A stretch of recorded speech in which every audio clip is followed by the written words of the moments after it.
Mes amis, toujours un grand bonheur de se retrouver avec notre grand maître.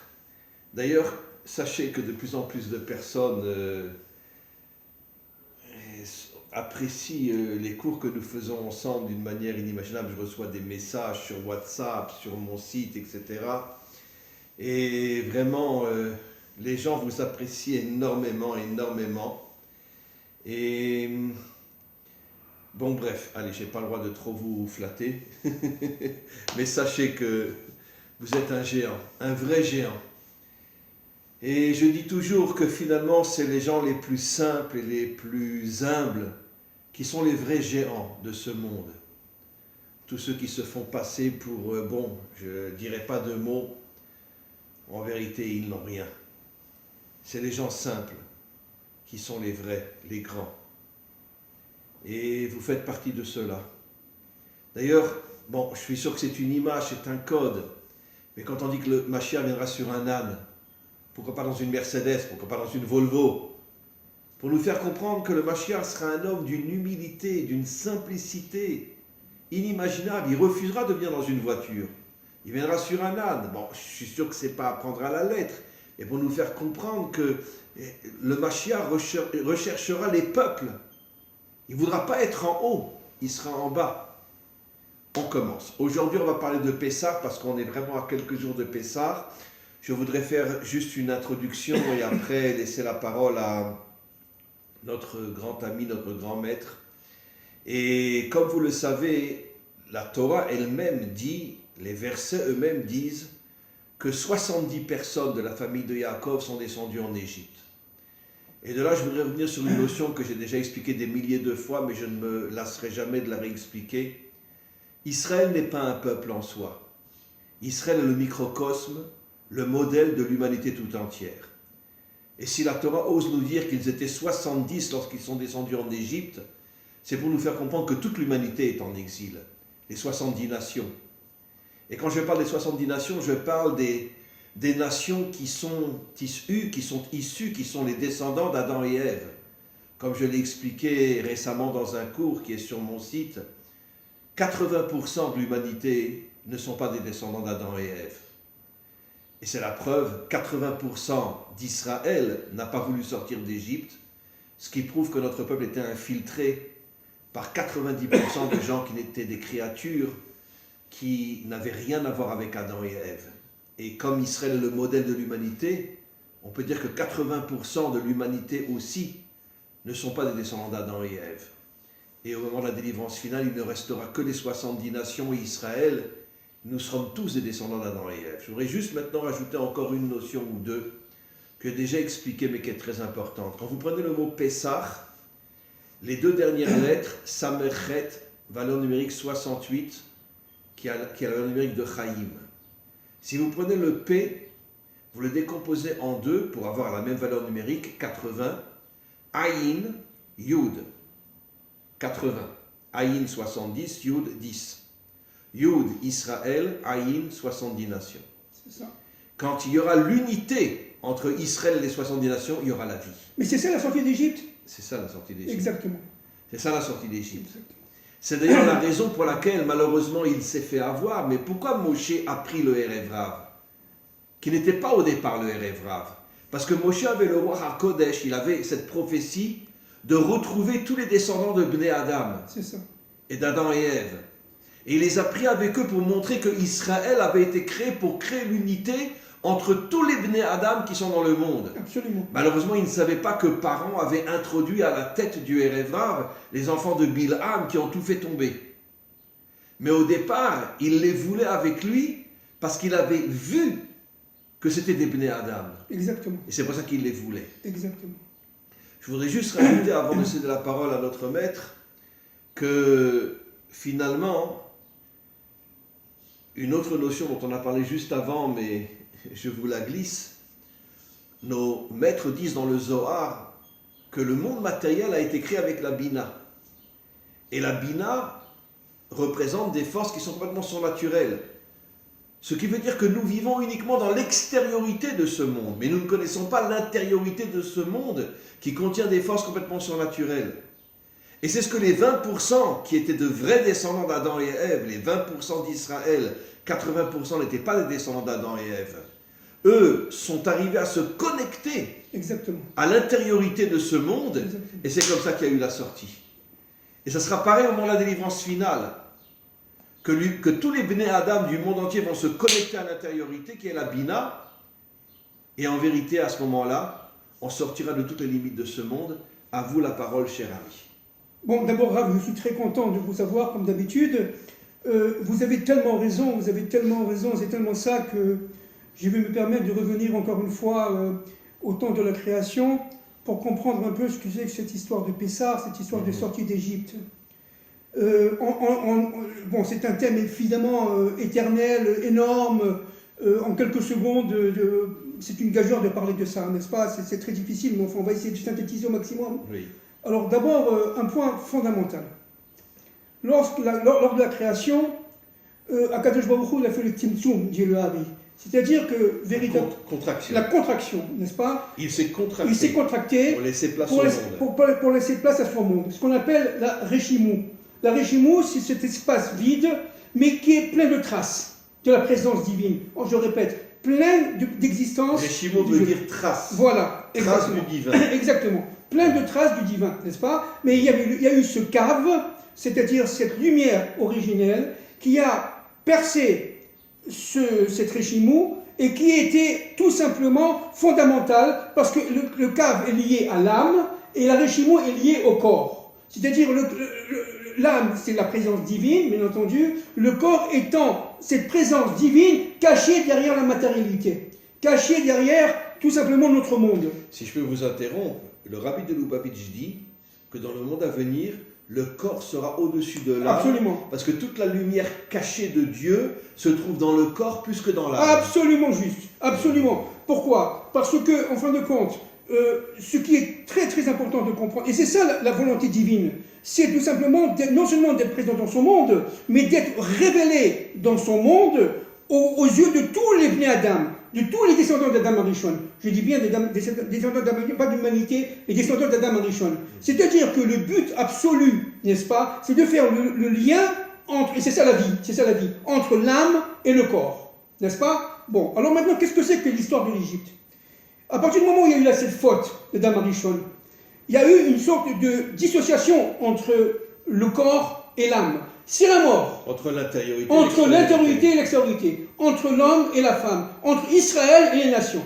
D'accord? Maintenant, l'Israël, qui, encore une fois, on vient de le dire, vous venez de le dire, Rav, un microcosme du monde, n'est-ce pas? Eh bien, va tout simplement porter en lui toute la dynamique de l'histoire. Et pour cela, il faudra absolument qu'il aille dans cette Égypte. Et qu'est-ce que c'est que l'Égypte, en fait? C'est l'ensemble du monde fermé, d'après la faute, enfermé dans les forces d'Elohim, c'est-à-dire enfermé dans les forces de la nature, enfermé dans la Tevag, Gematria, 80, valeur numérique 86, d'accord? C'est-à-dire que, véritablement, ce qui est fondamental de comprendre, c'est que l'Égypte elle-même, en fin de compte, en se nourrissant de ses propres forces idolâtres, extérieures, et n'a aucune connexion avec l'intérieur. Exactement, avec aucune connexion à l'intériorité, c'est-à-dire au monde d'Hachem, au monde de Yud Kevavke, eh bien, va tout simplement provoquer la mort.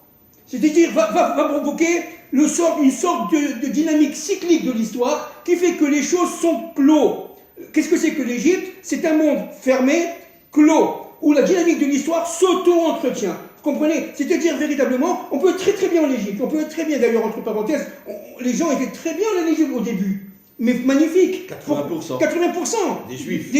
Ils étaient très bien. Et les Égyptiens étaient très bien, n'est-ce pas? Mais pourquoi? Parce que l'Égypte qui s'auto... Excusez-moi, le Ramban Nachmani dit que ceux qui ont été transformés en esclaves, c'était précisément les descendants d'Adam et Ève. Exactement. Parce que 80% eux payaient un impôt qui les protégeait d'être esclaves. Exactement. Parce qu'ils étaient riches. Mais exactement. C'est pour ça qu'ils n'ont pas voulu sortir. Mais ceux-là, ils ne sont pas sortis. C'est exactement ça. Exactement ça. C'est-à-dire que véritablement, on était très bien en Égypte. Il y avait des médecins, il y avait des avocats, il y avait des chirurgiens, il y avait tout ce que vous voulez. C'était vraiment dans ce monde clos, idéal. Comme en Amérique. Comme en Amérique, exactement.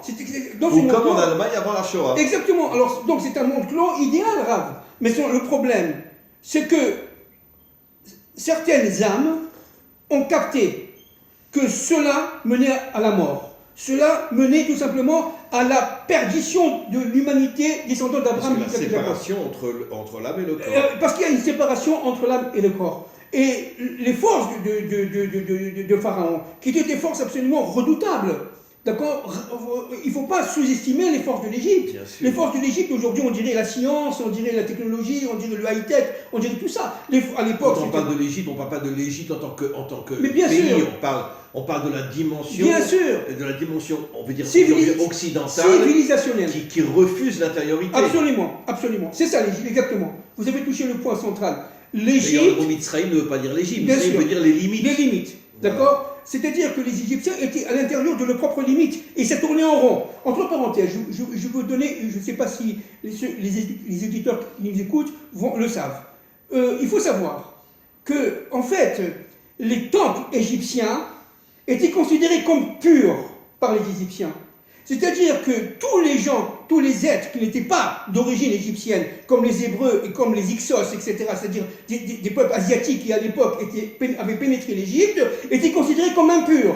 Il aurait été absolument interdit de rentrer dans les temples. Mais la Torah dit clairement que les Égyptiens refusaient de manger à la table d'un juif. Absolument. Parce qu'ils le considéraient comme un animal. Exactement. Comme un... Voilà, exactement. Comme Hitler, quoi. Exactement. C'est-à-dire qu'ils pensaient certainement avoir atteint, comme aujourd'hui on dirait les scientifiques, la vérité absolue. Bien sûr. Arrive donc un fou, on ne sait pas d'où il vient, avec son frère Aaron, ce fou qui s'appelle Moshe, et qui vient tout simplement avec ce couple Moshe et Aaron créer une dynamique de l'histoire de libération. Mais attends, c'est un monde clos, on ne comprend pas. On comprend les forces de la nature. D'ailleurs, on les dominait complètement. Je ne sais pas si les auditeurs le savent, mais à l'époque, il y a des midrashim incroyables. Les Égyptiens prenaient de la terre, ils en faisaient un robot qui marchait. Un peu comme le mythe du Maral de Prague, avec le golem. Personne ne sait comment les Égyptiens ont construit les pyramides. Exactement. Ce sont des constructions de folie. Exactement. Que personne n'arrive à reproduire aujourd'hui. Exactement. C'est-à-dire qu'ils dominaient des forces qui étaient absolument vraies, implacables. Mais seulement c'était un monde fermé, cloisonné, clos, mortifère. C'est le sens du Hametz. Oui. Le Chet est complètement fermé. Exactement. Il n'y a a que le bac est ouvert, tombé. Et la Matzah, c'est le contraire. Et la Matzah, il y a une ouverture. Vous avez le Et, qui est une ouverture, qui est la libération. La libération. Voilà. La Matzah, c'est le synonyme, le Ramet, c'est quoi? C'est l'ego, hein, n'est-ce pas? Bon, évidemment, on le sait maintenant. C'est-à-dire, véritablement, parce que Pharaon était un homme extrêmement sûr de lui. Il se prenait pour Dieu. Bien qu'il a fait ses choux. Attendez. Ce qui est très intéressant, c'est le rapport secret entre Joseph et Pharaon. Pharaon était véritablement un homme surpuissant, surdominant. Un dictateur, absolument sans aucun contexte. Vous savez que le Midrash dit, c'est une blague, mais quel est le code? Que les oiseaux le matin demandaient à Pharaon, est-ce qu'ils ont le droit de commencer à faire cuit-cuit? Absolument. Ça veut dire qu'ils dominaient l'humanité tout entière, même les oiseaux, même les animaux. Absolument. Les Égyptiens avaient, par leur sorcellerie, par l'idolâtrie, etc., ils avaient atteint des forces extrêmement puissantes. On ne pouvait pas sortir d'Égypte, c'est impossible. Comme Hitler qui était entouré de sorciers. Mais bien sûr. On ne pouvait pas sortir d'Égypte. Hein. C'est le plus grand des miracles, ce que Moïse et Aaron sont rentrés sans aucun problème jusqu'à Pharaon. C'était pas possible. Le Talmud dit explicitement qu'il n'avait pas besoin de mettre des soldats à la frontière de l'Égypte pour empêcher les esclaves de s'enfuir, parce qu'aucun esclave, avant la venue de Moshe et Aaron, n'avait l'idée même de partir. Absolument. Ils étaient complètement transformés en robots. Absolument. Comme vous l'avez expliqué. Absolument, parce que c'est une dépersonnalisation intérieure de l'être. Vous comprenez, c'est ça l'Égypte. Si vous me dites, Fabien, qu'est-ce que c'est que l'Égypte? C'est tout simplement les forces qui permettent de séparer l'extériorité de l'intériorité. Et on tombe complètement. Et ça, vous voyez, Rav, les femmes d'Israël de l'époque, les Hébreux, ont compris. Elles ont compris l'importance de la féminité pour sauver la dynamique Parce de qu'elles sont l'histoire. la couronne qui Parce que, transforme voilà, le mari en elles ont roi. compris. Qu'est-ce que c'est un roi? Il défonce les obstacles pour se frayer un chemin. C'est le et. Et voilà, Ils c'est ont fait exactement. tomber un mur Exact. pour s'échapper. Mais c'est ça, ça c'est Myriam. Ça c'est Myriam qui a compris, elle était à l'époque, elle était jeune, mais elle a compris que véritablement les forces mortifères de l'Égypte allaient détruire l'humanité, détruire le peuple d'Israël, mais aussi détruire l'humanité tout entière, parce qu'elles étaient expansives, elles n'avaient plus de contrôle sur rien. Et ça, c'est très important. C'est-à-dire qu'en fin de compte, il a fallu envoyer un délivreur, une délivrance, un homme qui allait tout simplement remettre les choses en point. Lors de Et comme par hasard, il a grandi dans la maison de Pharaon. Absolument, absolument. Pour nous montrer une fois de plus que le bien se cache derrière le mal. Absolument. Non seulement il a construit, il a vécu chez Pharaon. Pharaon le prenait pour son fils parce que sa fille, Bithia, lui avait dit qu'elle était enceinte. Bithia était mariée, elle n'avait pas d'enfant. Et quand elle a compris. Avec son petit-fils. Ah oui, bien sûr. Oui. Bien sûr. Le fils de Bithia. Oui. N'est-ce pas? Bithia n'avait pas d'enfant. Elle avait compris que ce bébé dans le berceau allait être tout simplement le révélateur de la présence divine dans l'histoire. Parce que Bithia a fait tout son travail intérieur avant. Vous savez, Narmanide, il explique, et c'est pas le seul, n'est-ce pas, que Bithia, elle était, lorsqu'elle a vu le berceau, dans le Nil pour faire son mikvé. Elle voulait se convertir. Exactement, elle voulait se convertir, c'est-à-dire qu'il y a un travail intérieur. Rachid le dit aussi. Bien sûr, il y a un travail intérieur intense chez Bithia. Comme par hasard, la fille de Pharaon est la lumière cachée Exactement. du bien dans le mal. Exactement. Et pendant des années, elle a caché à son père que son petit-fils était tout simplement un hébreu. Et elle le savait, bien entendu qu'elle le savait. Bien sûr qu'elle le savait. Et elle adorait son fils comme adoptif, bien entendu, exactement comme son fils. Vous savez que le Zohar dit explicitement que dans le monde en haut, jusqu'à la délivrance finale, puisque Moshe reviendra dans le Mashiach lui-même, Moshe rend visite à Bithia toutes les semaines, Exact. une fois par semaine, Exact. alors qu'à sa mère biologique, une fois par an. Absolument. Ça veut dire que Moshe a compris Oui. que finalement, au niveau des âmes, sa véritable mère était Bithia. Alors, je ne sais pas si vous vous rendez compte, Bithia, qui était la fille de Pharaon, n'est-ce pas, qui était Et la véritable mère de Moshe. Exactement, qui était la véritable mère de Moshe. Non seulement elle a accepté d'être esclave, elle est sortie d'Égypte, elle s'est mariée avec le chef de la tribu de avec Yehuda. le chef de Yehuda, Caleb Ben Yefouné. Je ne sais pas si on se rend compte. On parle, et elle est partie, elle a subi la dynamique de l'histoire des Hébreux. Et elle a voulu le faire. C'est-à-dire que... Comme je dis toujours, cher ami, dans les années 50, des dizaines et des dizaines de fils de grands nazis, quand ils ont appris ce que leur père avait fait, ont quitté l'Allemagne, sont venus à Migdal, à côté de Tibériade, et se sont convertis. Absolument. Ils étaient écœurés d'entendre ce que leur père avait fait. Absolument. Des fils de grands nazis, Absolument. dont l'un qui était un grand rav à Beit Vegan, était le fils de celui qu'on appelait le chef des têtes de mort, ça veut dire une section des nazis qui rentrait dans les ghettos et qui massacrait tous les juifs. Absolument, absolument. Et on voit ce même phénomène chez les Français, d'accord? Il y a plusieurs écrivains, comme M. Dujardin, je ne sais pas si vous avez entendu parler, qui était petit-fils, tout simplement, d'un acolyte de Pétain. Ouais. Quand il a appris ce qui s'est passé, mais il est devenu fou. Il a écrit un livre, il s'appelle Dujardin, mais je ne me rappelle plus son prénom. Et donc, il a joué un rôle capital pour réveiller les consciences françaises. Et cela, il y a quelques années. Ben, comme M. Livni. Comme le M. Livni, etc. Qui s'est converti. Alors que c'était un grand catholique. Absolument. Il s'est converti lorsqu'il a compris ce que c'était la Shoah. Absolument. Comme la femme du pasteur dont nous avons parlé la semaine dernière, etc., etc. Alors, c'est-à-dire que maintenant, qu'est-ce que c'est que cette histoire de sortie d'Égypte?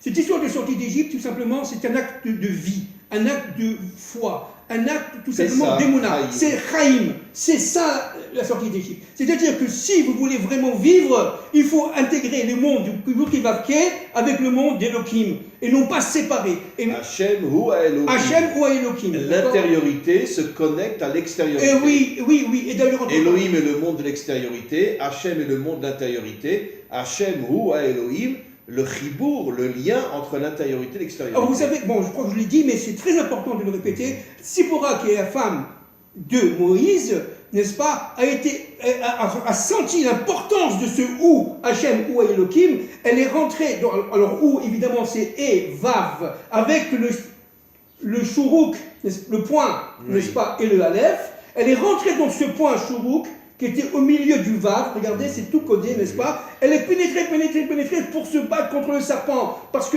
c'est-à-dire contre les forces d'Amalek. Qu'est-ce qui s'est passé? Pourquoi elle a fait la brite, la circoncision de son fils? Mais c'est très intéressant ce qui s'est passé. Il y a un midrash extraordinaire qui dit qu'elle a vu le serpent rentrer dans son mari, pénétrer son mari. Je crois que c'est, je ne suis pas sûr, mais je crois que c'est par la bouche. Je ne suis pas sûr, hein, par la bouche. Il est rentré dans les viscères. Au niveau des forces spirituelles du mal. On parle, bien entendu. On parle d'un vrai serpent, bien sûr. Évidemment, on parle des forces spirituelles du mal, bien sûr, Rav. Et c'est extraordinaire. Il était en train de sortir par le sexe. Quand elle a vu ça, elle a dit, les Hébreux sont foutus, l'humanité est foutue. Il faut absolument que je fasse la bride de mon fils. C'est-à-dire sortir le serpent de la horla. Vous comprenez? C'est-à-dire sortir la horla, faire la circoncision de mon fils. Et ça, c'est très très important ce qui s'est passé. Parce que Tzipora, qui est la grande... la fille du plus grand idolâtre de l'époque. Voilà, évidemment. Mais c'est un aide de délivrance absolue, n'est-ce pas?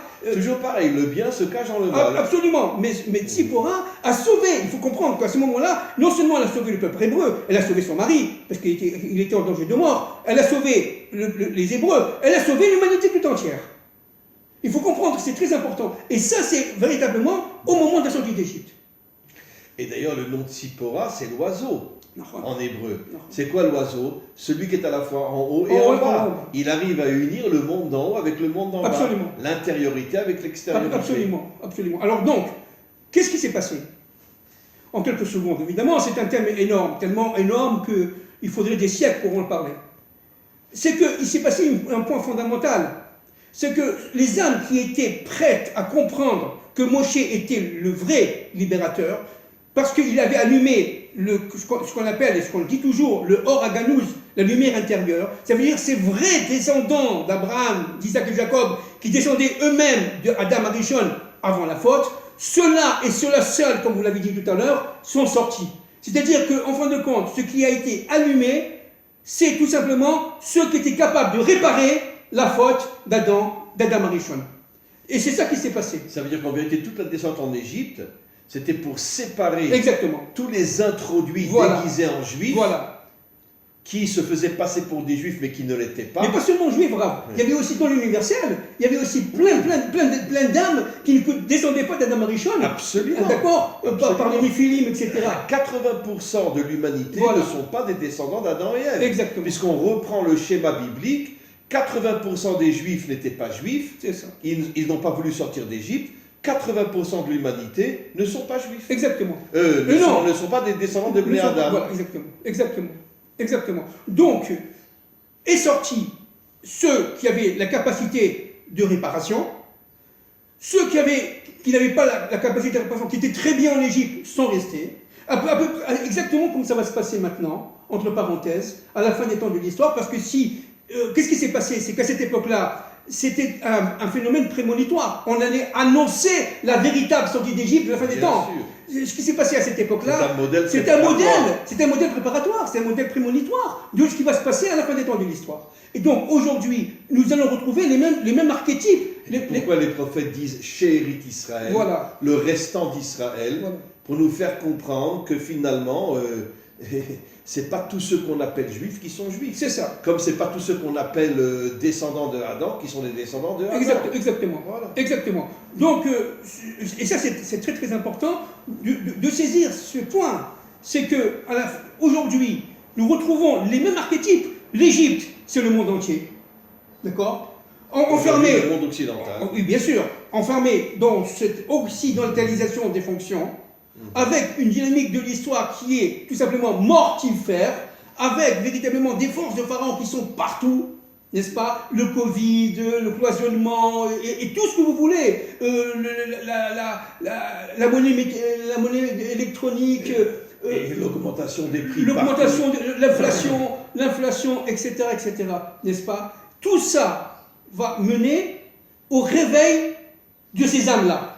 Des Bnei Adam. Des Bnei Adam. C'est pour ça que Dieu a fait ça. Pourquoi Dieu fait aujourd'hui cela? Et ça fait mal, c'est vrai, et c'est mortifère.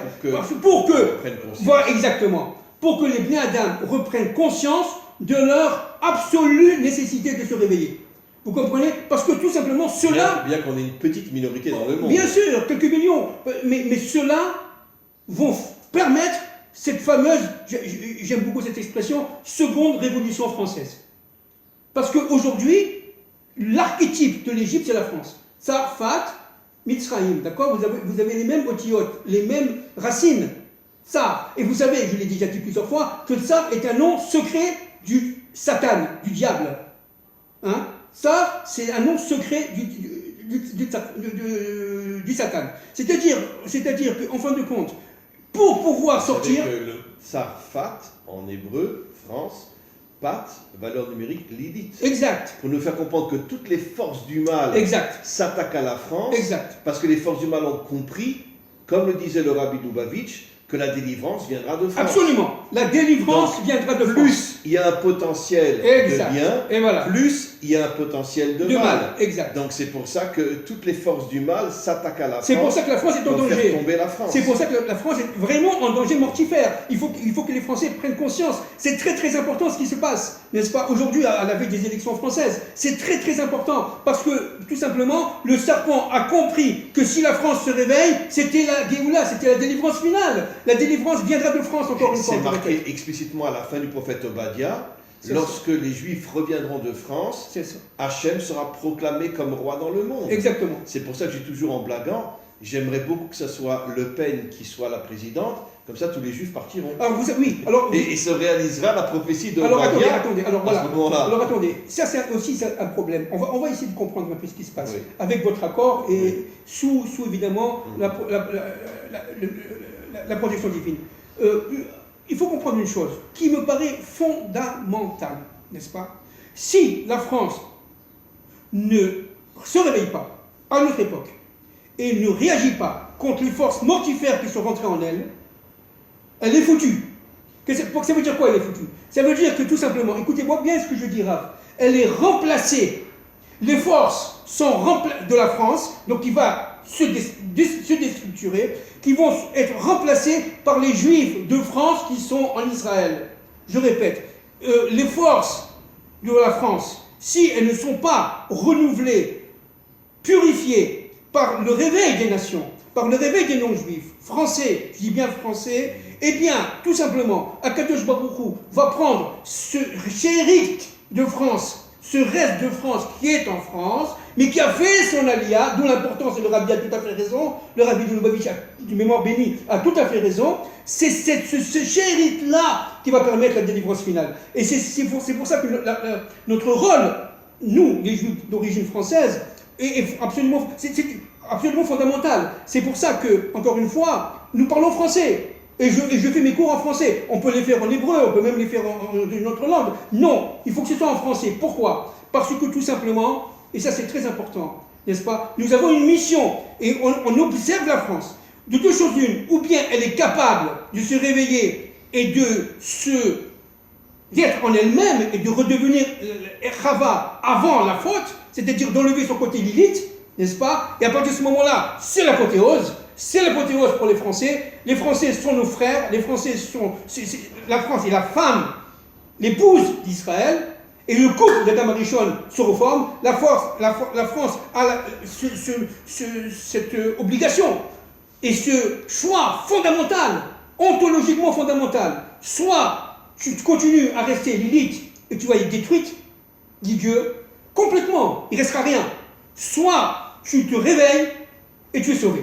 Et tu redeviens Chava avant la faute. C'est sûr que la France se réveillera. C'est-à-dire que les Bnei Adam en France se réveilleront. D'ailleurs, on le voit déjà aujourd'hui. Il y a un réveil inimaginable en France. Absolument. Un retour vers la Torah, un retour vers Israël inimaginable. On le voit déjà. Et ce sont tous des Bnei Adam. Absolument. C'est-à-dire qu'on vit vraiment les temps de la délivrance. Absolument. Je ne vous cache pas que je suis ça à la trace, à partir de YouTube, à partir d'Internet. Il n'y a pas un jour où je ne vois pas ce qui se passe en France, à travers évidemment certains canaux et certains réseaux, parce que tout est désinformé, tout est mensonge, évidemment, à partir de certains personnages, comme par exemple M. Philippot, qui n'est pas juif, mais qui est un homme, un être absolument sensationnel, extraordinaire, qui est en train de tout simplement créer ce qu'on appelle ce mouvement patriote. Et ce monsieur Philippot, Florian Philippot, est véritablement une lumière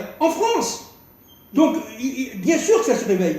Mais le problème, c'est qu'en fin de compte, il faut voir maintenant si ce réveil va permettre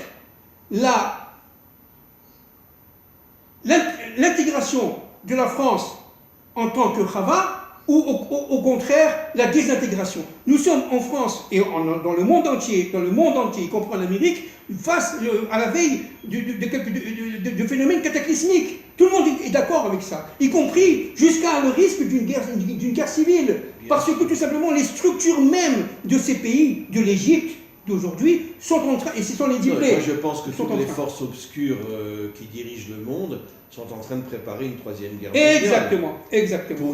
Pour détruire l'humanité. Exactement. Pour qu'elle ne se réveille pas. Et c'est pour ça. Et surtout détruire les Bnei Adam. Voilà, et c'est pour ça que la France est sur la sellette. Parce que la France, comme vous l'avez dit très justement, et le rabbi, elle a dit très justement, vraiment c'est ça, la France est sur la sellette parce que tout simplement, elle a la capacité potentielle de faire son tikkun, sa réparation de Chava, et que surtout le serpent fera tout pour qu'elle ne le fasse pas. Donc la France est véritablement au centre d'une guerre secrète des fils de la lumière contre les fils des ténèbres. Oui, bien sûr. Et donc il faut, et c'est la sortie d'Égypte actuelle, hein. Nous parlons aujourd'hui du phénomène actuel. Donc évidemment, les forces qui sont au pouvoir aujourd'hui dans ce pays-là sont des forces mortifères qui vont tout simplement... Dans tous les pays, hein. Oui, et surtout chez nous aujourd'hui. Bien sûr, évidemment. Mais puisqu'on parle de la France, n'oublions pas que Sarfat, c'est encore une fois les otiotes, les lettres de l'Égypte, du Tsar. Donc il faut bien comprendre que cette révolution française tant attendue, elle est nécessaire. Elle est nécessaire parce que tout simplement, c'est pas possible que les forces mortifères continuent encore à rester 5 ans et 10 ans et 15 ans au pouvoir en France, parce que tout va s'effondrer. Tout ça va s'effondrer. Ça veut dire quoi? C'est ça leur but. Bien sûr, il n'y aura pas de retraite, je parle le langage pour les Français, il n'y aura pas de retraite, il n'y aura pas de pouvoir d'achat, il y aura une inflation galopante. Ils vont faire crever les peuples. Exactement, une inflation galopante incroyable, évidemment du chômage structurel absolument éhonté, une désindustrialisation de la France. Bon, il faut que les Français comprennent que tout simplement, ils sont là dans un nœud gordien. Et que nous, en Israël, on attend et on observe. On observe que va faire entre guillemets, notre épouse. Est-ce qu'elle va sortir des forces de Lilith et rentrer dans les forces de Chava avant la faute, ou bien elle va tomber dans ces forces-là? Non, je ne pense pas qu'elle tombera. Moi non plus. Je pense que, de toute façon, ça dépend aussi, bon, j'aime pas trop le dire, mais du dévoilement du Mashiach. Bien sûr. Je pense que l'une des premières options du Mashiach lorsqu'il va se dévoiler, c'est d'essayer de tout faire pour récupérer la France. Bien sûr, et absolument. Absolument.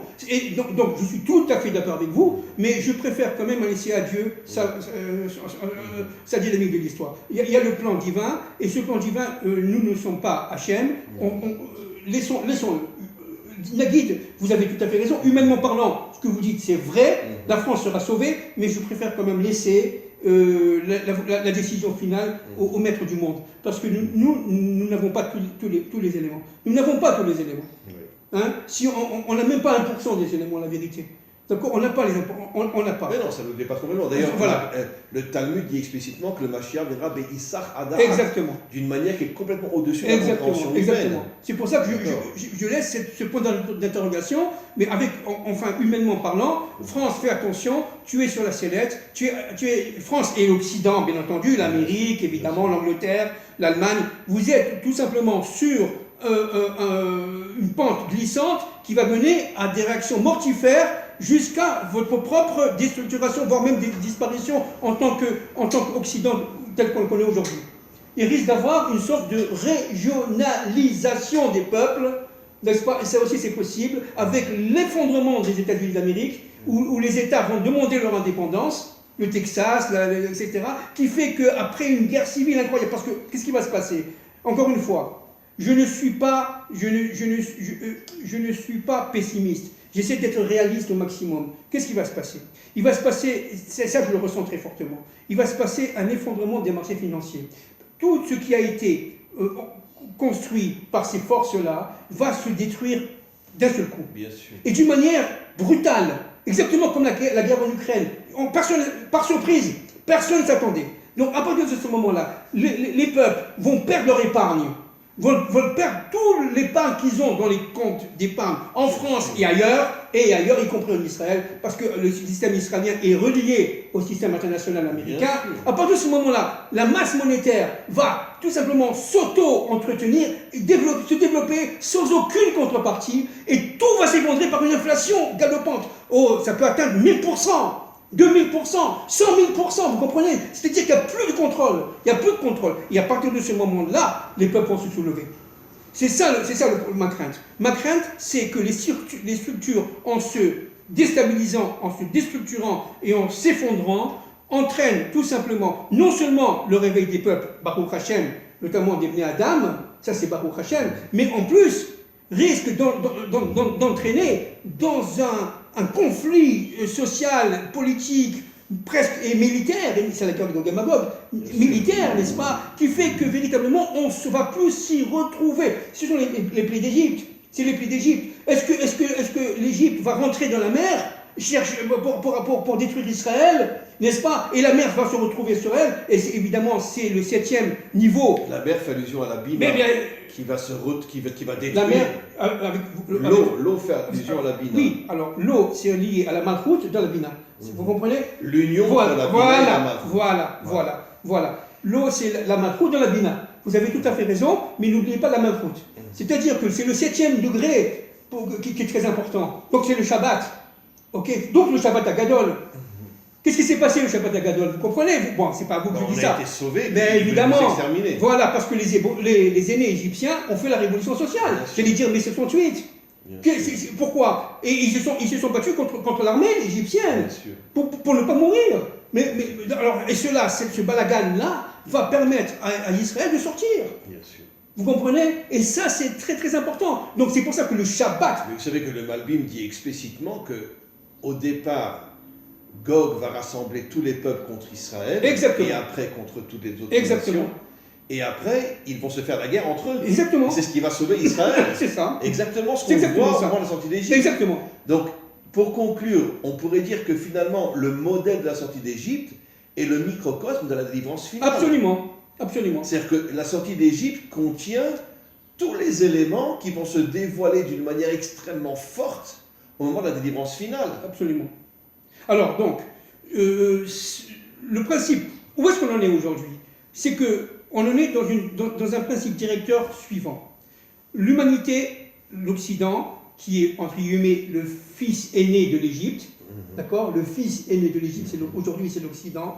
L'Occident est en train, tout simplement, de pousser l'humanité vers la catastrophe. Mais bien sûr. Bon, maintenant, des forces obscures qui dirigent l'Occident. Évidemment, on parle des forces obscures, bien entendu. Maintenant, face à ça, il y a la mer. Les Bnei Israël sont rentrés dans la mer grâce aux forces de Caleb Ben Yefouné, Yeshua Ben Nun, etc. L'archon Ben Adad. On est d'accord. Mais cela, il fallait une prouesse incroyable, il fallait une force incroyable intérieure pour pouvoir rentrer dans la mer. Maintenant, vu de l'extérieur, vu des Égyptiens, qui eux sont dans le monde d'Elohim, qui ne peuvent pas comprendre, le pharaon s'est tourné vers ses sorciers et vers ses magiciens et vers ses conseillers en disant qu'est-ce qu'on fait? Alors qu'est-ce qu'ils ont dit? Ils ont dit mais rentrez, c'est un raz de marée, c'est un raz de marée. Est-ce que c'est un raz de marée? Oui, c'était un raz de marée au niveau scientifique. Parce qu'eux ont compris. C'est que eux ont compris. Parce qu'ils étaient dans. En vérité, Hachem déguise toujours les miracles derrière une apparence naturelle. Exactement. Exactement, parce que qui c'est qui est derrière la nature? C'est Hachem. Donc eux, ils voyaient que la nature. Alors c'est vrai que c'est un phénomène où il y a eu un souffle de vent, un vent très fort qui a de la mer, etc. Bien sûr que c'est vrai. Aujourd'hui, les scientifiques, les météorologues vont dire oui, mais c'est ça. Bien entendu, mais seulement ceux qui ont l'œil intérieur voient que c'est la force d'Hachem. Vous comprenez? Maintenant, Pharaon, lui, il est rentré parce que tout simplement, il a dit c'est un raz de marée, mais ça va passer, puisque les Hébreux passent. C'est que nous aussi on peut passer. Nous aussi on peut passer. Et lui, il ne croyait qu'en la nature. Exactement, parce qu'il croyait les forces de la nature. Alors les gens ils ont dit, mais ça va durer quelques minutes, ça c'est rien, c'est un raz-de-marée. Et c'est vrai que c'était un raz-de-marée, mais dans leurs yeux à eux. Dans leurs yeux à eux. Mais dans les yeux d'Hachem, c'était un programme mortifère, terrifiant pour l'Égypte. Et c'est ça qui me fait peur, Rav. C'est ça qui me fait peur. Parce que l'Occident aujourd'hui va se dire, bon, il y a une crise économique, il y a une crise financière, il y a une crise monétaire, ce sont les pays d'Égypte aujourd'hui, il y a une crise budgétaire, etc., etc. Bon, mais ça va s'en sortir, on va s'en sortir quand même. Il suffit de créer de la monnaie, il suffit de créer... Comme en Amérique, il ne faut que des faux billets. Exactement. Il suffit de créer une monnaie aujourd'hui. Vous savez qu'aujourd'hui, dans 210 jours, d'après ce que je sais, je peux me tromper, dans 210 jours, une monnaie, un dollar électronique va sortir. C'est-à-dire un dollar inimaginable, une monnaie, disons... Complètement fictive. Fictive. D'accord. Évidemment, contrôlable par ces gens-là. Contrôlable par ces gens-là et traçable. Et traçable. Parce que quand vous avez un dollar chez vous, etc., c'est beaucoup moins traçable que si vous avez une carte magnétique en dollars. Donc on va savoir exactement où sont. Ils vont nous attacher avec des chaînes. Ils vont nous attacher avec des chaînes. Et c'est ça qui nous fait peur. On revient en Égypte pour en sortir. Exactement, exactement. Alors c'est pour ça que, vous comprenez, eux ils vont aller jusqu'au bout. Pharaon est rentré dans la mer. Ils vont rentrer dans la mer. Parce qu'ils vont dire, mais attends, il suffit de créer des dollars. Il suffit de créer nous avons tout, nous avons la technologie, nous avons le high-tech. Mais ce qu'ils ne savent pas, et ça c'est leur mort, c'est que derrière tout ça il y a un plan. Que derrière tout ça il y a une volonté. Que derrière tout ça il y a une dynamique. Ils se font avoir par l'extériorité. Exactement. Ils ne savent pas que dans cette extériorité se cache tout le projet de la délivrance. Exactement. Et à l'intérieur de cela, il y a quelques-uns qui vont comprendre. C'est pour ça que Pharaon a compris. Il a été sauvé, hein, il a compris après. Il a compris après. Après, il a compris, puisqu'il a été roi, etc. Bon, il a refusé de retourner en Égypte. Absolument. Absolument. Voilà. Alors, c'est vrai que l'Égypte a été meurtrie, mais quelque part, elle a été reconstituée, même affaiblie, tout ce que vous voulez. Mais l'Égypte n'est pas disparue avec ça. Bien sûr. Elle a duré encore de nombreux siècles. Bien sûr. Voilà. Bon, ben écoutez, on a à nouveau expliqué des choses extrêmement importantes. Et ce qui est extraordinaire dans nos rencontres, c'est que, on dit toujours, nous ne restons pas dans la religion. On explique la Torah à travers l'histoire. Et ça, c'est la vraie Torah. C'est la Torah de la délivrance. C'est la Torah de la délivrance, la vraie Torah. Encore une fois, merci beaucoup pour vos explications magnifiques. Et Bezrat Hashem, que le monde se réveille, que les Bnei Adam se réveillent, et que nous prenions notre destinée en main, et que nous avancions vers la délivrance finale. Juste un mot, Rav, encore une fois, il faut être, malgré l'accouchement, qui est douloureux certainement, très optimiste, je répète, très optimiste, n'est-ce pas? Oui. Même si la France et l'Occident sont aujourd'hui sur la sellette, je considère, mais je suis qu'un homme, je peux me tromper, je considère qu'ils seront sauvés, ils seront quelque part déstructurés, ça va faire très peur. La France de demain ne sera pas la même que la France d'aujourd'hui, c'est certain. Évidemment. Ça c'est certain. L'Amérique de demain ne sera pas l'Amérique d'aujourd'hui, c'est certain. Mais j'espère, Bezrat Hashem, que les forces de Lilith vont disparaître, vont être tout simplement inversées et devenir des forces de Rava. Parce que le serpent va faire tchouva. Le serpent, c'est le Mashiach. On l'a déjà dit de nombreuses fois. C'est quoi le Mashiach? C'est la même valeur numérique. Bien sûr. Mashiach, même valeur numérique. 345. Alors maintenant, juste un mot pour finir et pour conclure complètement. Mais c'est quoi le Mashiach? En un mot, le Mashiach, c'est cet être universel qui est capable de réveiller les âmes descendants d'Abraham, d'Isaac et Jacob chez nous, et chez les nations descendants d'Adam Arishon. C'est seulement c'est pour cela que les âmes sont... le Mashiach est venu. Aujourd'hui, elles sont endormies complètement. Et voilà. Elles se réveilleront. Elles se réveilleront. Et le Mashiach a une double fonction. La deuxième fonction, c'est de détruire le mal. Donc de sortir du troisième temple. Et la résurrection des morts. C'est quoi la résurrection des morts? C'est le fait, tout simplement, que le corps... L'union entre l'âme et le corps. Exactement. Que le corps devienne lumière. C'est-à-dire, véritablement, on revient au corps d'avant la faute. Qui était lumineux. Qui était lumineux. Code note or, des habits de lumière. Exactement, voilà. Merci beaucoup et on se retrouve très prochainement. Merci beaucoup.